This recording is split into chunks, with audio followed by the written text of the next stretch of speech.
Welcome to See You on the Other Side, where the world of the mysterious collides with the world of entertainment. A discussion of art, music, movies, spirituality, the weird, and self-discovery. And now, your hosts, musicians and entertainers who have their own weakness for the weird, Mike and Wendy from the band Sunspot. Episode 97. Coming at you a little bit late. We have to say sorry for our tardiness this week. Yeah, we apologize for that.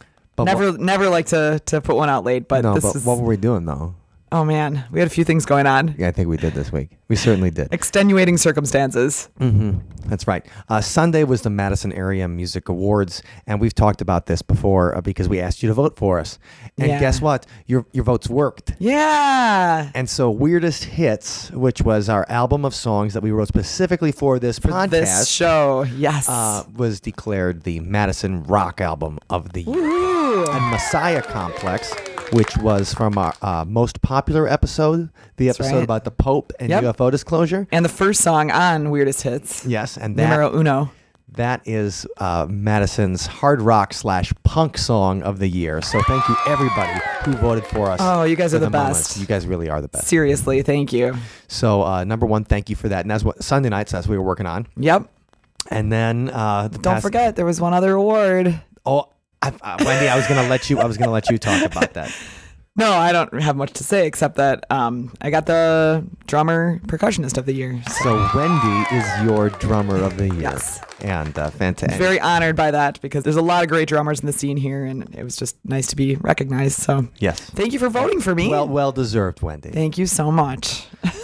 And so that. But we had a great time at the awards. It's one of those kind of like the Grammys where they have the big fancy shindig and it's a party for all the musicians in town and all the music fans in town. So it was pretty fun. We had a really good time hanging out with our friends, and thank you everybody who decided to vote for us. We appreciate that. But more importantly, all of the money for the awards goes directly to the Madison Area Music Association, which goes towards funding music education in town. And I thought about that. I was thinking about that on Sunday because I was thinking about how lucky I have been to have.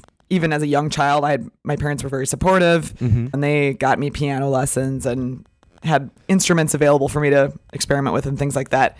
And I mean, how different would my life be now if I hadn't had that? So I just think about people who aren't, might not have those opportunities. And it makes me very happy to know that the money that you guys donated to help us get these awards could actually really change somebody's life, a young child. So I think that's a really nice way of putting it. Yeah, and we were lucky with a supportive family. Very, very. Said like, oh, sure, yeah, we'll help you out. And a lot of people don't have that. Yep. So this is. So thank you for that. Thank you. And then yesterday was the summer solstice. Longest day of the year, right? Longest day of the year. Well, it certainly felt like it. And we were... It did. We crammed like a week into that day. Yeah. And so Make Music Madison is a thing based on the Le Fête de Musique in Paris. And that's where they just have musicians playing every street corner all through town all day. Yeah, it's nice because you walk around town and you just hear music in random places that you wouldn't necessarily otherwise. And they do it in like 300 cities worldwide. So yesterday we played during the day. We did the acoustic thing, and then in the evening we played for the Madison Mallards baseball game. That's right, and they're in I think it's like the Northwoods League. Yes, but it's a pretty big stadium. I mean, I think they have about 6,000 people at every game, so it was a large crowd. And we participated in a really unique event that was one of the mass appeal events for Make Music Day, where they distributed these percussion instruments to the crowd. And they're colored plastic tubes, basically like giant straws. And when you hit them, they make a sound, which is a note in the scale. And we did a performance where we sort of led the audience to Eye the Tiger.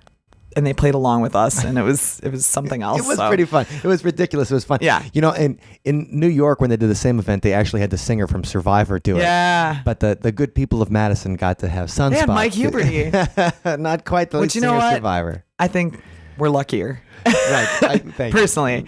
Not that I'm biased or anything, but it did turn out to be a really fun event. So we've been super busy the past few days. And that was one of those events where it was just a 1-minute performance, but all the preparation took forever. So that was why this podcast is late, because the last minute getting all the parts together for the different sections and just things that you you didn't think of initially. So it was something else.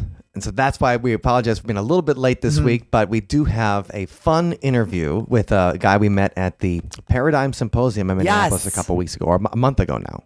Yeah. And that is Jeffrey Daugherty, and he's the Christian Whistleblower. That's right. And he was really fun to meet at the convention because, and we saw him, we talked about this before about how a lot of the people we saw every day, throughout the weekend. And so you got to have a lot of conversations with people and really kind of get to know them. So I feel like he's a friend, not just a person we met. So I do too. That was cool. And if anybody's going to be at the Haunted America Convention in Alton, Illinois this next weekend, then you have a chance to run into Wendy and Allison and and we'll be running around Alton and all of the haunted business there. Yes.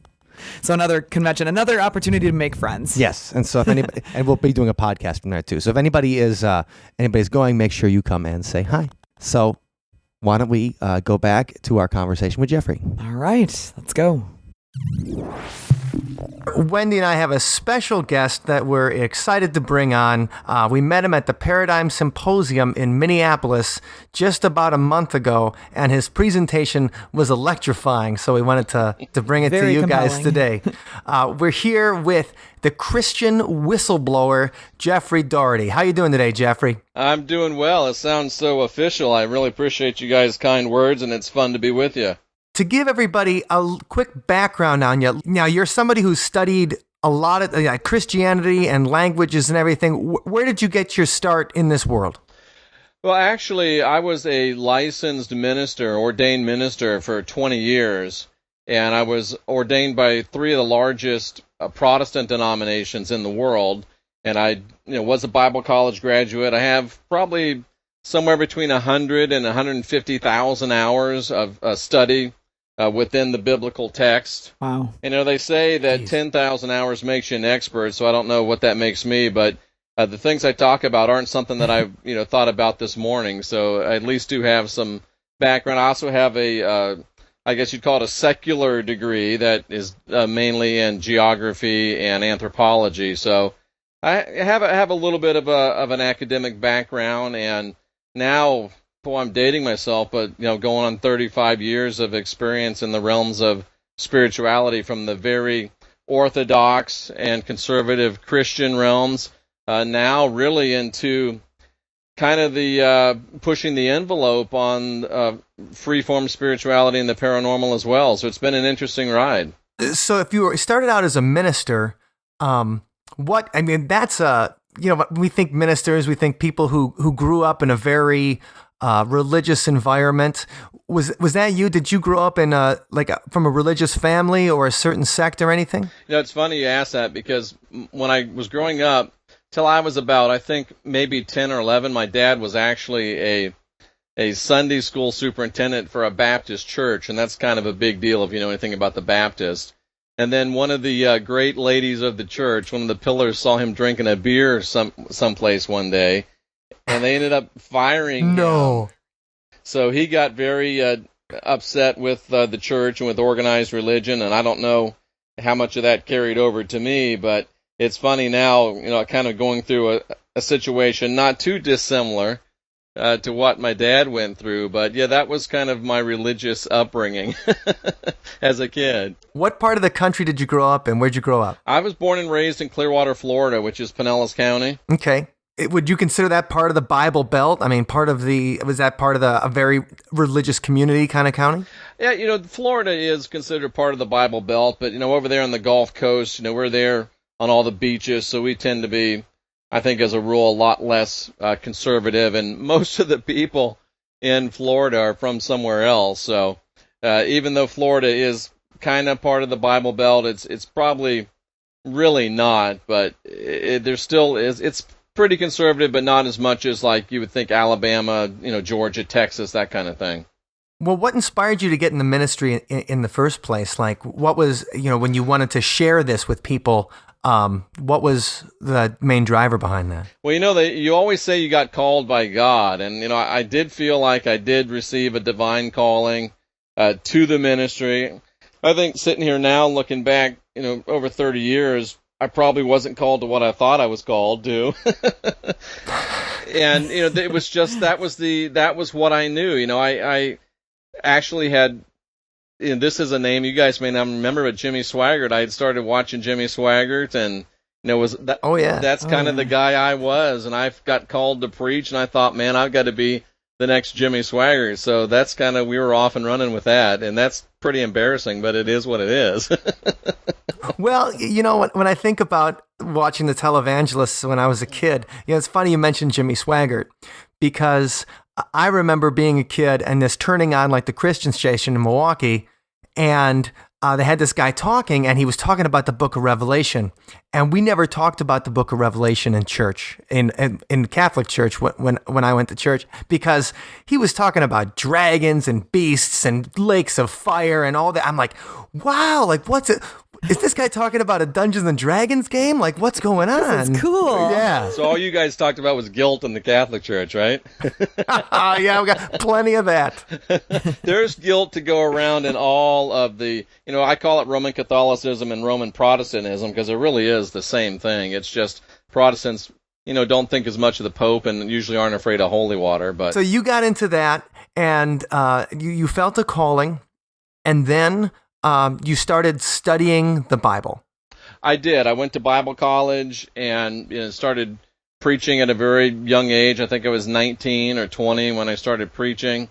And I've never, even back then, and this remains true to today, I'm not a person that is very slow and measured. I'm kind of pedal to the metal, where the rushing in where angels fear to tread, which I guess is good, and it makes for an interesting life for sure. When you started preaching, did you have like your own congregation? Were you like a traveling preacher? How did you get into that, and what was it like? Now, when you're a baby preacher, you usually start out, normally the church I was in, we had church like 4 nights a week. So you start off preaching on like Wednesday or Thursday, and you got to work your way up and actually prove that you're any good before they let you preach on Sunday. Just like being in a band, you got to start playing Tuesday nights until they let you have the weekend. Exactly. Right, pay your dues. I do a little stand-up comedy. It's like, the same thing. You start off doing the open mics, and, if you get a little bit better, they might bring you up as a guest performer, and then you can maybe work your way up into the other upper realms. And it's the same way in the ministry and preaching. And it took me... I was kind of on a fast track, maybe 3 or 4 months of preaching on the off days, and I finally got broke through to Sunday morning, so it was interesting. It was fun. That seems at such a young age, too. I mean, just thinking about being 18 or 19, and the most presenting that I did was probably, speech class in high school and then early days of college. So just thinking about, like, speaking in front of that many people at such a young age is very... scary to me. I should have been out doing what normal people do, and I wonder sometimes how much of that affected me, not really having, a childhood, so to speak, not having, the crazy college years that a lot of us have. And it's just, it's probably would be interesting to sit back sometime and calculate that. I never really have, but it was a different, I was preaching against movies and preaching against drinking, and, we were very, very hardcore, very, very straight and narrow Pentecostals. If it felt good or made you happy, it was most likely sinful, and you should stop doing it. Oh, they would have hated our band. Yeah, exactly. Yeah, exactly. It sounds like you grew up in the town of Footloose, is what. That's what I start thinking of. I've never seen Footloose, so it's crazy. I like Kevin Bacon, and I've still never seen that movie. Well, it still holds out. It's great. It might hit a little too close to home for you. Okay. I suppose. But so you put in tens of thousands of hours of studying the Bible, and then you also studied the original languages in which it was written. Absolutely. Basically, what I did, there was a little bit of that in Bible college, not as much as you would think, but once I started seeing kind of the cracks in the foundation of big-time religion and things not adding up, I decided, you know what, I need to just determine what it really means for myself. So I kind of laid aside all of my beliefs and everything I'd been taught and just went back to the original languages and just started looking at things from the original languages and building it up myself. So, after 3 or 4 years, I now had a faith and an understanding that I had developed on my own and not something that was just hand-me-down, second or third hand, pre-digested information from somebody else. And that was both liberating and terrifying. I can imagine. Yeah, I mean, so you start seeing that, and they normally refer to that when people start seeing the cracks in the foundation of their religion as a crisis of faith. And what was yours?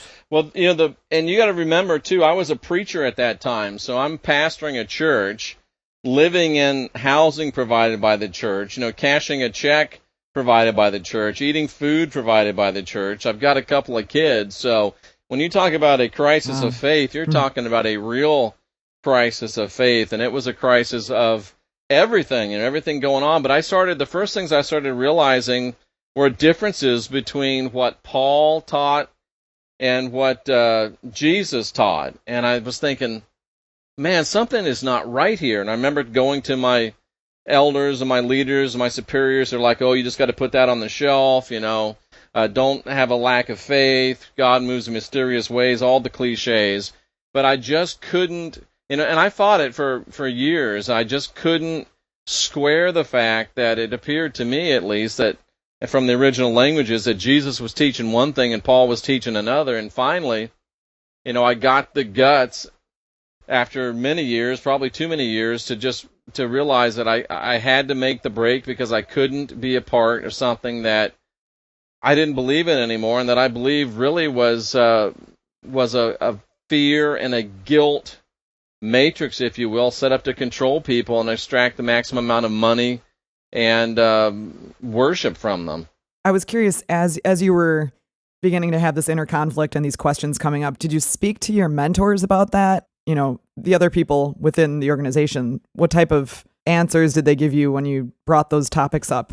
Yeah, I did, and that's what I was talking about when I would ask people and share these things with them.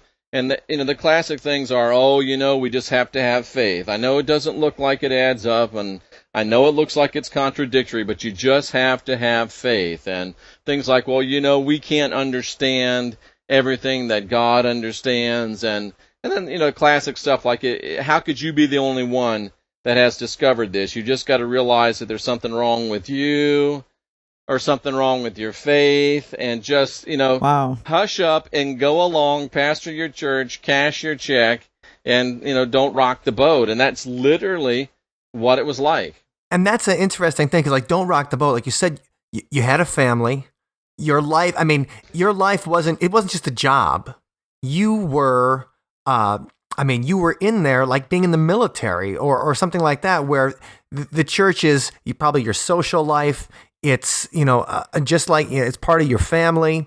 Your parishioners are like part of your family. And then the very rock, the foundation that everything hinges upon starts getting questionable. What was maybe the first example of something when you said the difference between what Jesus was teaching and then what you're seeing as from the Apostle Paul? And to give people some background, who was the Apostle Paul, real quick? The Apostle Paul was the guy that wrote about 2/3 of the New Testament, and he's the one that was called Saul at first, and he was the guy that was killing Christians and throwing them in jail, and he was the guy that was on the Damascus Road, as they say, and saw the bright light and got knocked off his camel and had a dramatic conversion, and then went on to be the Apostle Paul. And allegedly, if you believe in Pauline religion, he was the greatest evangelist, and everything that we know today as Christianity is really based on the teachings of Paul, not the teachings of Jesus. So that's who Paul is.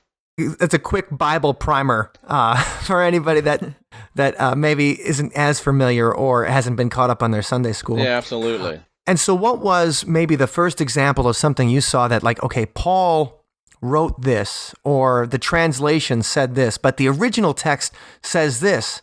And can we get maybe the starkest example in your mind? Well, there was really two things that got me started down this road, and one was kind of weird, and the other one was maybe not so weird, but I realized that Jesus was very, very welcoming, and he was very, very uplifting of women and females in his life. In fact, Mary Magdalene was called by Augustine the apostle to the apostle. So she held a very high place in, the work of Jesus, and he was very, good to all of the women in his life. And there were women preachers, there were women teachers, John the apostle, who wrote the book of John and some other books, made it very clear that, these women were esteemed and that women were at least, equals with men. And that's, obviously the way that things should be.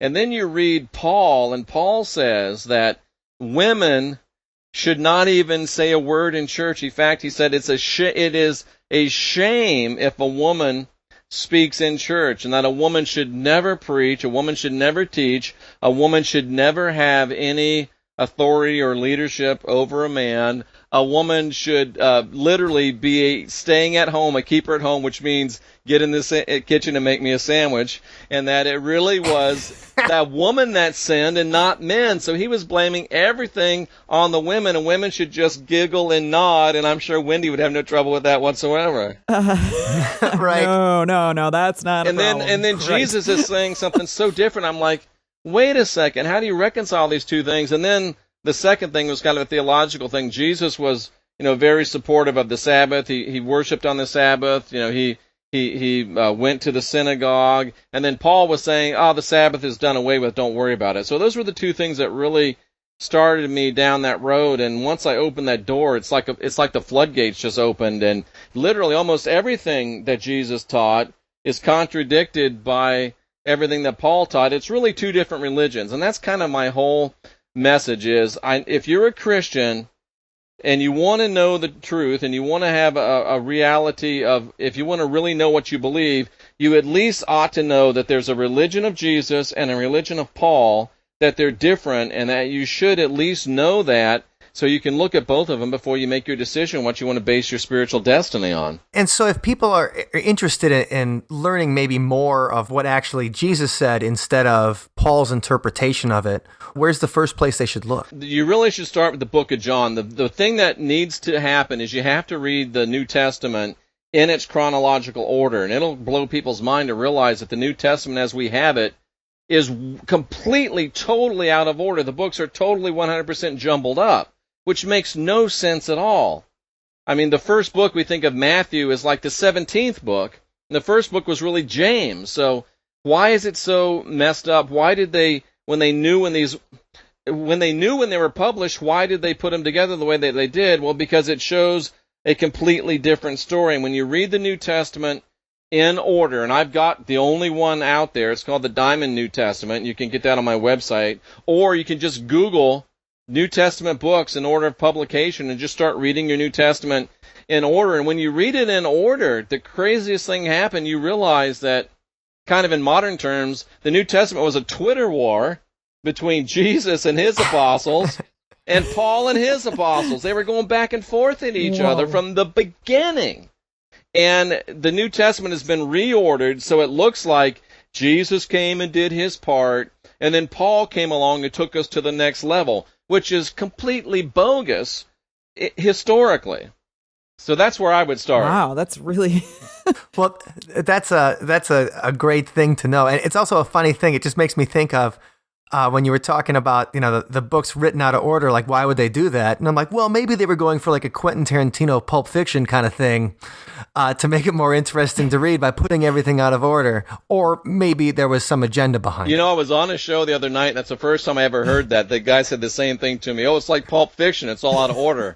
I'm like, I didn't realize Pulp Fiction was out of order, but I have seen that, but I didn't realize it was all out of order. On the pop culture front, the first thing that came to my mind was the Discworld series, Terry Pratchett series, where I wanted to get in and start reading it, and I went online and to see which one came first, and this huge flow chart came up, and it's like, well, here's the order of the events. So you can read it in this order, or you can read them in the order they were written, but it might not make that much sense.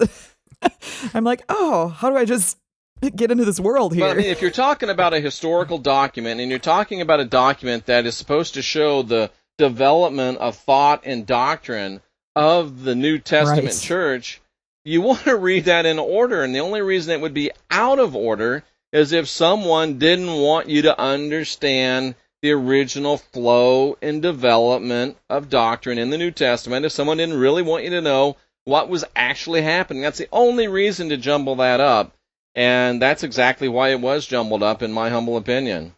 Or maybe not so humble. Well, it's a different thing. Like you said, it is historical, and it's not a fiction series. Exactly. So We're not talking about really the kind of thing you want to. Right. Bruce Willis as isn't far going as to we be know, fighting. anyway. Yeah. Right.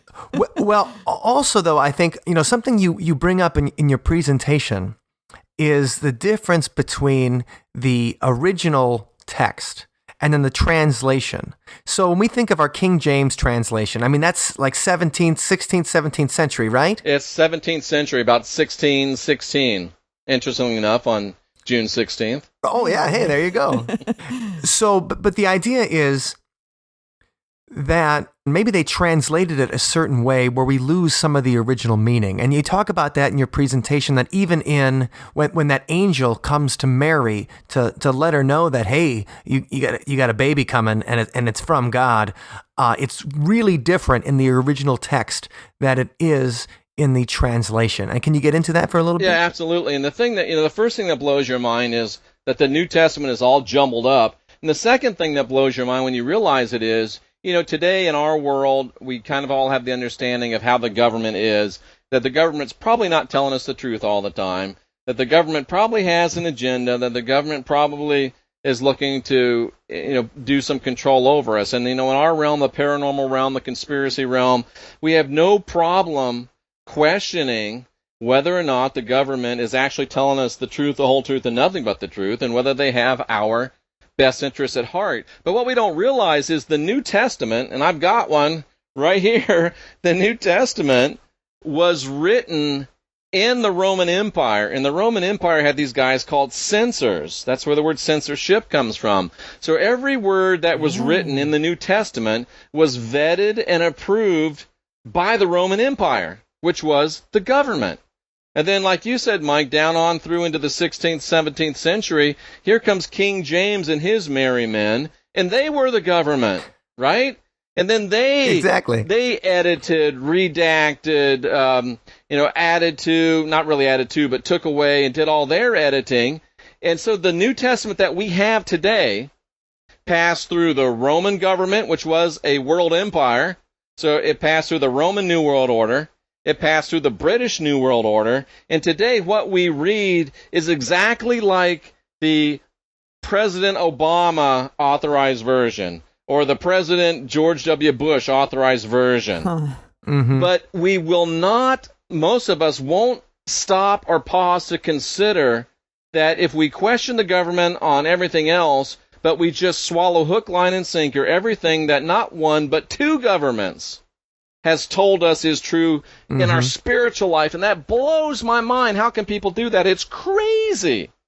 I think where we're going there is when you think about, first of all, when you're reading an English version of something written in maybe Greek, maybe Aramaic, I mean, I don't even know what most of the, obviously you do because you studied the languages, but you're reading a translation, and half the time when people translate songs from Spanish to English, then, make English versions of pop records and everything, the subtleties and important parts get lost in that translation. Absolutely. So to think that when you're reading an English version done by English translators in the 17th century, and then they are having it approved by the king in the end, or the king's advisors, or that kind of thing, that maybe there's going to be some kind of difference between the actual intention and then what comes out at the end. Right, and then even if you believe that every word is inspired and dictated by the divine,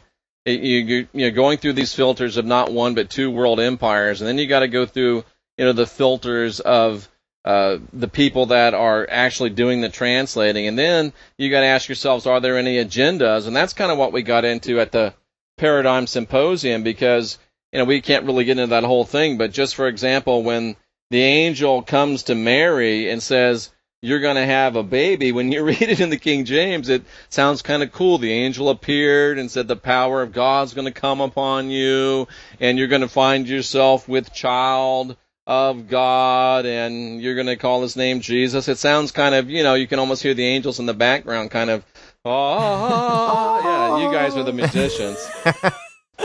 But as we showed at the Paradigm Symposium, from the literal Greek, it says that you are going to be overtaken as in an attack. The power of the Lord is going to paralyze you, and there's going to be deposited something in your womb from the Lord. And the word baby, child, kid, toddler isn't used. It's just this thing. So it's not romantic at all. It's not romantic at all. And it sounds like X-Files, Coast to Coast AM, Fringe. It sounds like an alien abduction. It almost sounds like Gulp, an extraterrestrial rape. Oh, man. And that kind of very disturbing thought. Yeah, and that's that just the idea Greek. Also changes everything, and that changes everything too. Right, because and personally, I don't think that it is or was an extraterrestrial rape. But like I shared at Paradigm, I think there are people and there is an agenda that wants us to believe that. Yeah. Well, one of the things that I liked about your presentation was you were opening up people's minds and just suggesting, just think about it for yourself. You weren't pushing one way or the other, but just to say, look, there's definitely other ways of looking at this. There's other explanations. Yeah, possibly. man. And if you just read it, it don't mean what they told us that it means, or at least it doesn't appear to. And Michael, I think I cut you off earlier. I'm sorry. No. I was just talking about how that whole idea that, first of all, that's right out of there's a movie called Prince of Darkness by John Carpenter that posits that the devil and Jesus are both extraterrestrials. I gotta watch that. I'm gonna write that down. Yeah, Prince of Darkness by John Carpenter, a good movie, about 30 years old now. I gotta add that to my list as well. Alice Cooper even has a cameo. Oh, in nice. it, so it's fun. Yes, the Prince of Darkness himself. But the idea is they have two sides. They represent it's two alien forces that have been battling each other for centuries. And that's not too far off of my theology, really, if you want to get right down to it. Well, let's talk a little bit about your theology. And where did you get the name the Christian Whistleblower from? Actually, somebody went on one of the big radio shows. I believe it was Coast to Coast, and they were taking me to task, and so they called me the Christian Whistleblower, a traitor, just like Edward Snowden, and a dirty, rotten, lousy guy. And I heard that Christian Whistleblower. I'm like, you know what? I like that, and I just kind of adopted it. And to be a whistleblower, you have to have been a part of the thing that you're purporting to be a whistleblower about. And, I was a Christian for 20 years. I was a Christian minister for 20 years, believed it. I was sold out the whole route. I was, truly a Christian and truly a minister, just like if you listen to Snowden, he, loved America, wasn't, a communist or anything of that nature. But he realized, hey, man, they're doing things to people that the people deserve to know. And that's where I came from as, hey, man, they're doing stuff to us. They're hiding stuff from us. They're hijacking, at least in my opinion, the real message of the real Jesus, who I call Yeshua, and they got this plastic Jesus guy out there who's a dancing bear for this new religion, and people deserve to know it. So here I am, the Christian whistleblower. So it kind of is literally true, plus it's kind of a cool sounding name, and it's catching on, so I think it was at least a pretty good decision. That is a good one. So how long ago did you decide to leave preaching, to leave the church, and did you originally automatically decide to say I'm going to go out and start telling the truth as to which I see it? I feel you said you had a calling to people, the calling to help people, with their faith and spirituality. Right. And you started as a Christian and then discovered some things about the religion you didn't particularly agree with or didn't think meshed correctly. And so what was that journey between I'm a preacher and now I'm going to be teaching these things that, in Spain in the 15th century, they would have put you on the rack. They may do it in America in the 21st century yet. But I mean, yeah, I was a preacher. How did you get there? I love people. I was a guy that went around from church to church and, got people saved, quote unquote, did a lot of healing, cast out a lot of demons. So, helping people, realizing that this is not really the way. But if I had more integrity, I probably would have left 10 years earlier. But it just took me a while to gin up the integrity and, the guts to leave behind the job, the house, I had a full schedule. It was my life. So I should have left earlier. And when I did leave, I was leaving, and I continued to preach for about 3 years after I quote unquote left the Orthodox Church. And I was kind of teaching these things about, hey, we've been lied to, there's more to it. But then I realized that the lie was even bigger, and then I had to actually step outside of the quote unquote Christian world and move into the realm of spirituality. And that happened probably about 6 years ago. So for 5 or 6 years, I've been truly in the paranormal, the new age, if you will, free-form spirituality, whatever. So it was kind of, Christianity helping a lot of people because I thought it was the best way to go. And then realizing, there's something foul in the state of Denmark, getting enough guts and integrity to book, and then realizing, well, you can't really reform something that is rotten to the core. So then I had to step outside of it. And the idea is, again, just to get people to ask the questions and start thinking for themselves and stop accepting everything that somebody that stands behind a pulpit or gets on the TV with purple hair or big, fancy swoop back hair tells you. Get it for yourself. Think for yourself. And, you already said that one of the best places people can get it is if they just start by reading the New Testament in order.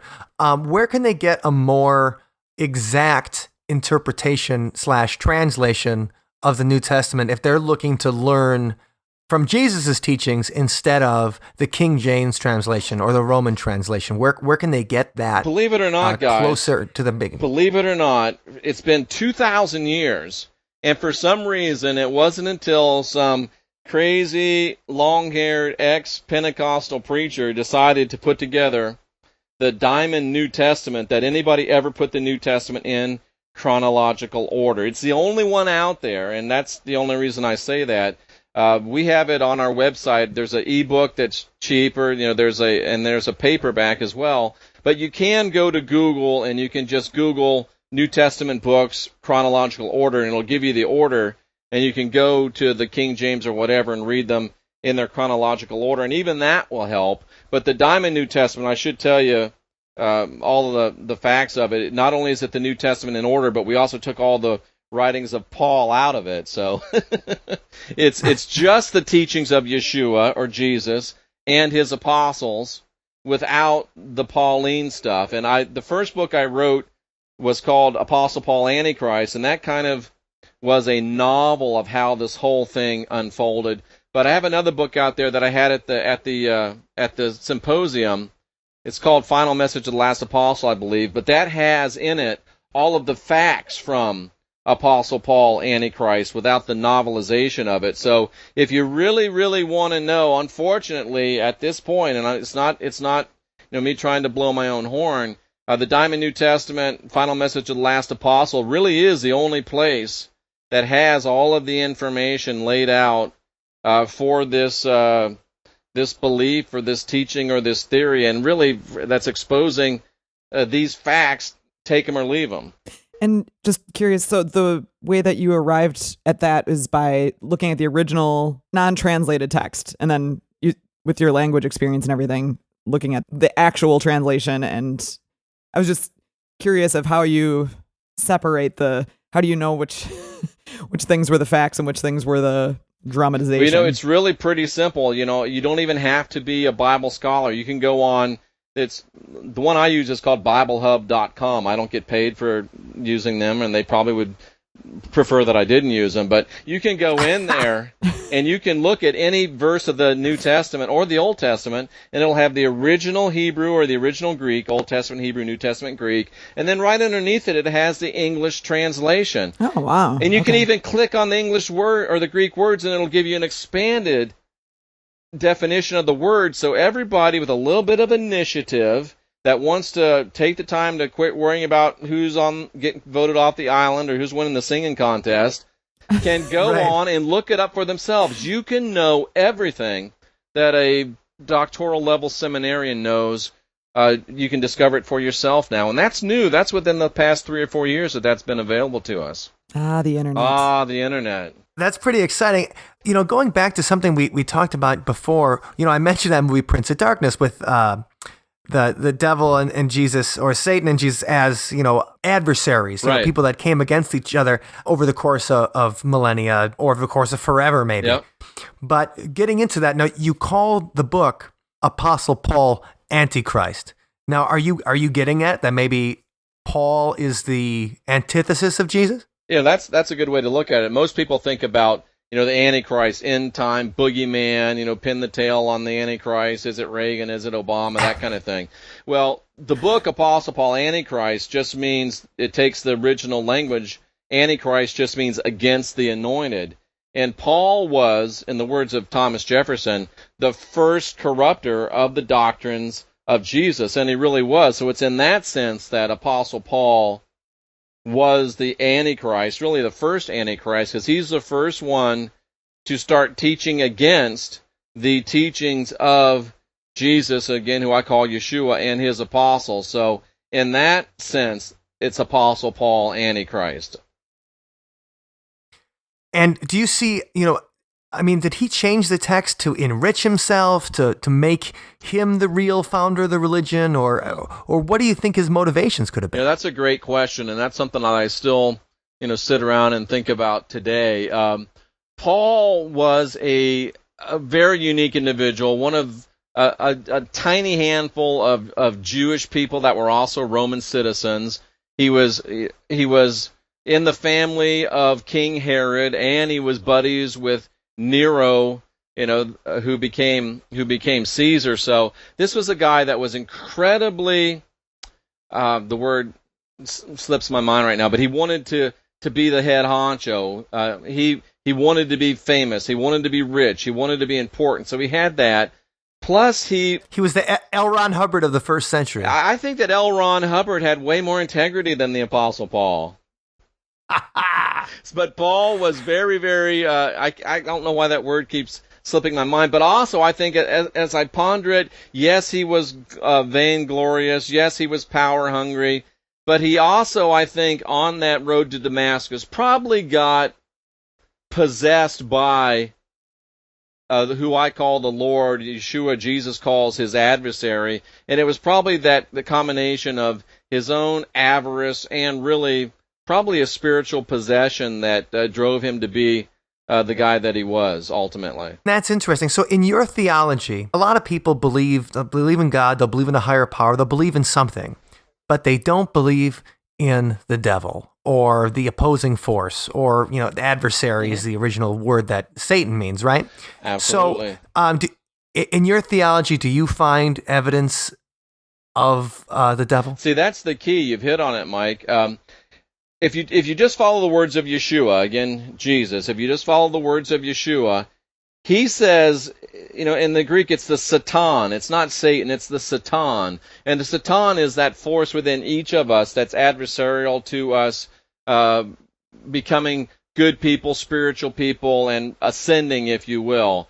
And when you look at the New Testament, if you follow the words of Yeshua, the Satan, Lucifer, the Lord are all the same dude. And it's not that he's necessarily walking around with a pitchfork and a pointy tail, but he's just the adversary to Yeshua and his ways of teaching. Yeshua came to change what the adversary was doing. So you've got Yeshua, Jesus, and then you've got the adversary who really is Satan, Lucifer, all of that. He is the adversary. The main adversary is, I always tell people the biggest devil you have problems with is the one that you look at in the mirror. And if we just overcome ourselves, that's really the only thing we ever fight. But there is an adversary that is at least adversarial to what Yeshua or Jesus was trying to bring forth. And the biggest, easiest, simplest encapsulation of that is that the adversary teaches original sin. We're all born sinners in need of a Savior, and the church that he created provides that salvation. Yeshua said we're all born not with original sin, but with the spark of divinity within, and that we just need to develop and grow that seed of divinity, and that'll lead us back to the divine. So two very different schools of thought two adversarial schools of thought, thus Yeshua, Jesus, and the adversary. I think that's interesting too when you talk about original sin. So if you guys out there aren't familiar with original sin, it's the idea that everybody knows the story of Adam and Eve, and then Eve was tempted by the serpent to eat the apple from the tree of knowledge that God said, don't touch that thing. And so she goes in, she eats it, and we were cast out of paradise. And because of her the original sin, all of us are tainted and need to be saved. If we want to get to heaven, we need to be saved, and that's what the church provides. If you guys aren't familiar with the original sin, and that's also Paul goes out of his way to say it was all that position's fault. Oh, man, but it is, and people use that. I mean, people use that excuse to put women down, just like there was a legend of the wandering Jew that Jesus had cursed this particular Jew that was cruel to him on the cross, and just cursed to walk the earth forever and never die and always be miserable. And, Christians in the Middle Ages would use that to persecute Jews that they found. Right. And they'd say, well, that's the wandering Jew. And so, people over time have used these messages in the Bible, original sin, and superstitions like the wandering Jew, but they use that to control other people. Absolutely. One person screws up and then the rest of us are doomed for. I mean, that doesn't even make any the rest of the time. But it makes perfect sense if you're the Roman government that needs to coalesce an empire of a bunch of different religions and a bunch of different ethnicities. If you can come up with a religion that says, hey, every one of us is sinful. Every one of us is going to burn in a lake of fire unless you come to this new religion that we have, do what we say to do, we'll give you the golden ticket so you can go to the good place instead of the bad place. That's the only way it makes sense. And in context, I see why they did that. It's a great fear and guilt-based control matrix. But Yeshua was something very different. Hey, you've got the spirit of divinity within you, the spark of divinity within you, and I brought you the ways and the truths that you can follow to walk this way of life, which is a way of abundant life. And Yeshua said it gives you peace that passes all understanding. So ask yourself, is your religion bringing you guilt, fear, worry, doubt, or is your religion bringing you peace and abundance? If it's not bringing you peace and abundance, there is a way that Yeshua showed that will bring you that, if that's what you want. Now, I know I'm getting back into movies here, but that's usually my point of reference awesome. on everything. In fact, I'll called tell you about something I saw in the X-Men before we leave. Oh, awesome! Oh, great. There's a movie called Stigmata. Yes, that came out maybe 16 or 17 years ago, and in that movie they talk about the Book of Thomas. Right, the Gospel of Thomas. The Gospel of Thomas, and that's something that's not included in the regular Bible. And did you ever study that or find why it wasn't included? Well, see, I do what I call also parabiblical research, which means outside the Bible, because there's a lot of teachings of Yeshua that aren't included in the New Testament. And not only was the Gospel of Thomas not included in the New Testament, but it was quoted by Jesus in the New Testament, but yet they decided not to put it in. Something's wrong, man. Something's going on here. and that's the place where he talks about the church being inside yourself, right? That's one of the places, absolutely. But I mean, he says it right in the Gospel of Luke. He says, "The kingdom of heaven is in you. Quit looking for me to come back in the clouds of glory. Quit looking for raptures and second comings and rebuilt temples. That's not going to happen." Yeshua said, the kingdom's already come, the second coming's already come, and it's inside your heart. And to go back to talk about, you just said that, Jesus said, hey man, like don't wait for me because the kingdom of God is inside of you, it's part of you. Naturally, you don't have to eat this magic bread and you'll be saved. Right. Also, in your presentation, you talked a little bit about the Book of Revelation and the inconsistencies in the translation. And to go back to Jimmy Swaggart, that's what got, I couldn't believe. I'm like, there's dragons in the Bible? Where's the dragons in the Bible? I just saw a bunch of guys with beards. What are some of those who wrote the New Testament, and what are some of those inconsistencies that you found when you did your research? Well, it's one inconsistency after another. It's hard to say what are, there's there's 27 books, I guess, in the New Testament, and they're all full of inconsistencies. And just to be clear, I do believe that the New Testament contains the words of the divine. I do believe the New Testament contains the words of Yeshua. I do believe the New Testament is profitable for reading and researching and understanding for people that are trying to better themselves spiritually. But I also believe that the New Testament has a lot of garbage from men and lesser minds. Thomas Jefferson called it dung, and I agree with him 100%. So the Diamond New Testament is an effort to sweep away the dung, shovel out the dung, and leave the diamond. So there's tons of inconsistencies, and the Bible the New Testament is basically written by the people that followed Yeshua or Jesus, and Paul and a couple of people that followed him. So it really is, we talked about Twilight a little bit, Team Edward and Team, what's the other guy's name, Jacob. It really is two different teams battling against each other in the New Testament. Specifically on the book of Revelation, do you include that in the Diamond New Testament? Most of it is. Because John the Apostle, who was the closest friend of Yeshua, probably, from what we are able to understand, outside of maybe Mary Magdalene, he was his closest confidant. John wrote the legitimate, authentic parts of the book of Revelation. He also wrote books called 1 John, 2 John, 3 John. Then he wrote the Gospel of John. And the reason that's all in the book, The Final Message of the Last Apostle, because John was the last apostle. He was the last one alive that knew Yeshua and walked with Yeshua, and that was the final message of the New Testament. He wrote about 60 years after everybody else finished writing. So he had 60 years of perspective, 60 years of understanding, and he sat down knowing he was going to die and wrote the last will and testament of the apostolic era, and his whole message was about Paul usurping or hijacking or co-opting the message of Yeshua and this UFO ET alien agenda in the New Testament, which tries to make us think that God was an alien and had this son who was an alien, and he's coming back in a spaceship to deliver us all and make the world new. And if you really get down to it, and we did a little bit there at the Paradigm Symposium, just from the original languages, man, that's one of the stories that the New Testament is telling, and it's in every single event of the life of Jesus. Birth, crucifixion, second coming. It's just littered with UFO, ET, alien imagery. What purpose would it serve to make Jesus sound like a little green man?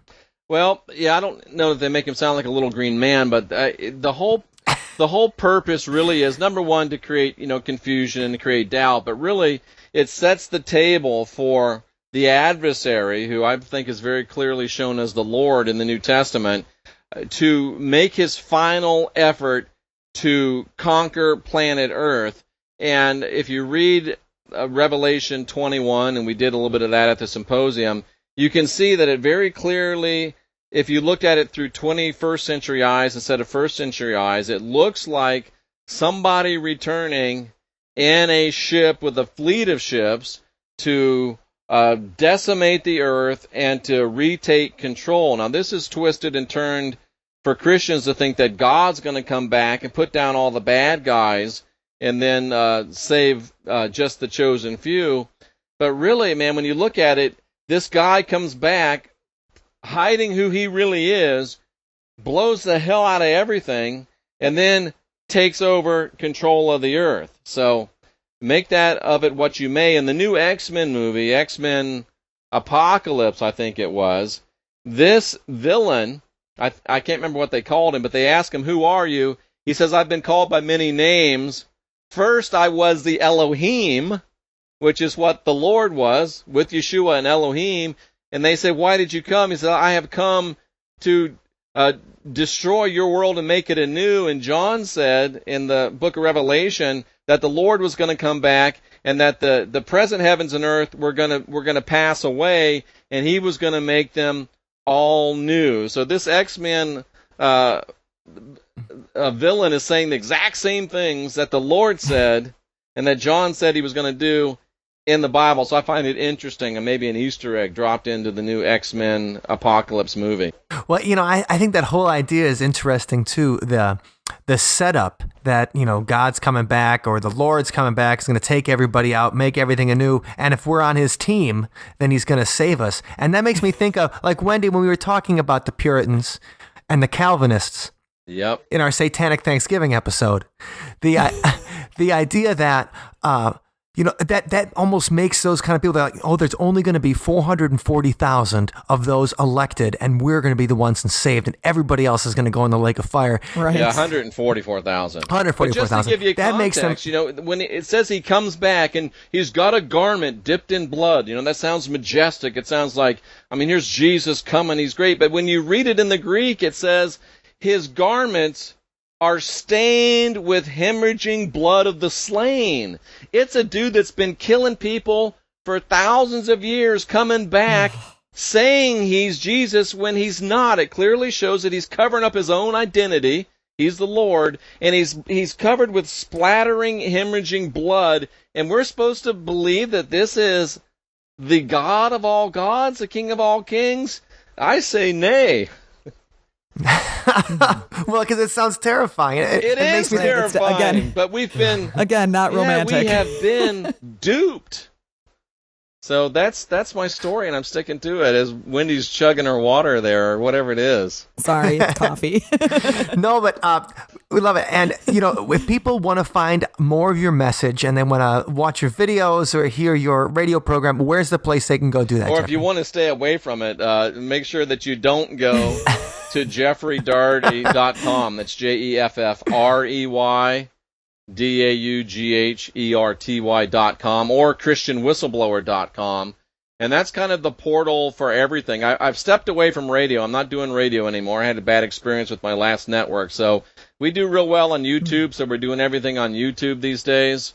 And that's blowing up, thankfully. But you can find me, type in Jeffrey Daugherty or Christian Whistleblower YouTube, and it'll take you right to it. So YouTube and my website are the places to find information if you want it, and they're the places to stay away from if this scares the hell out of you. We'll make sure we include those links on our show notes page, which will be at othersidepodcast.com/97. So people can find you real easily nice. there. And I've been listening to that CD you guys gave me. That's legit. I like it. Oh, thank you. Thank you. American Monster CD. We appreciate that. And so make sure you go visit the Christian Whistleblower online. Look for the show notes and everything, because he's got a lot of interesting things to say. And I know that a lot of people of the Christian faith listen to this show. At least some of the reactions I get on Twitter are, people who are very, very Christian. And what I love is See You on the Other Side is all about open minds, trying new things, and getting all the information, Discussions. and then having the discussion and making that decision for yourself. And we really appreciate the chance to get a lot of this awesome information right from the source. So thank you very much for joining us today, Jeff. Hey, my pleasure. Thanks a lot, Jeff. guys. And he was just talking about our Sunspot music there. And this week, the Sunspot song is called Flesh and Blood.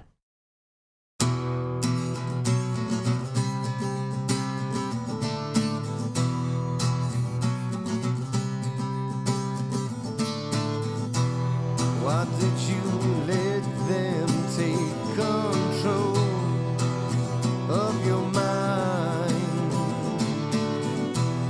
Why couldn't you see the cloud burst in your eye? And I won't believe in the love that deceives, and I won't waste my faith foolishly in cosmic rays or mysterious ways that never gave a damn for us anyway. And heaven and earth can fade away, and the mountains might fall, and all the power to which we pray might never answer our call. Flesh and blood is all we've got to survive. Oh, and I know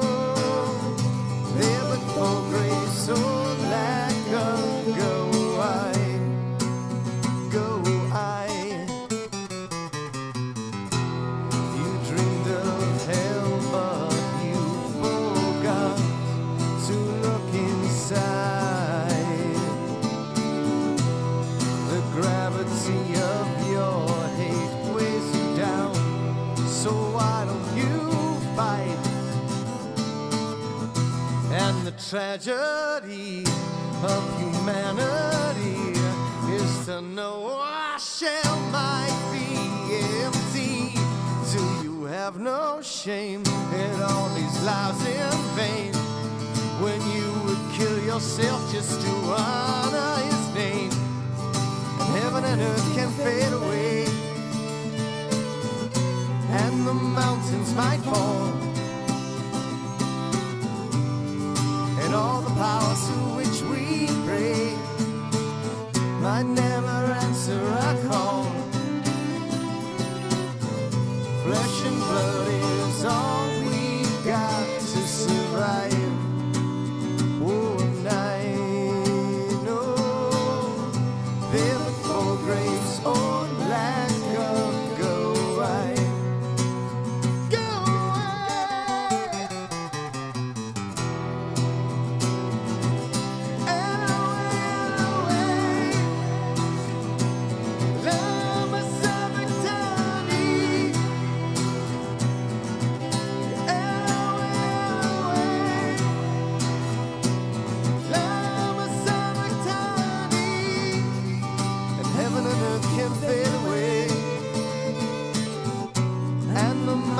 Might fall,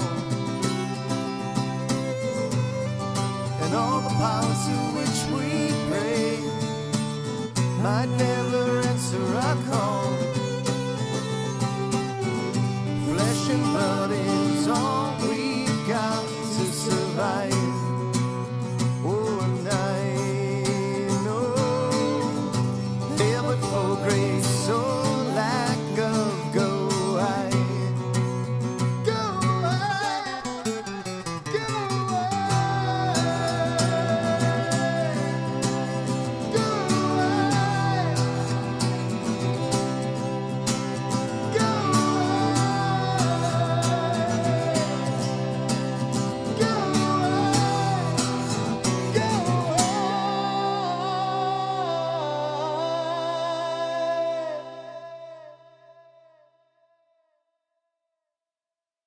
Thank you for listening to today's episode.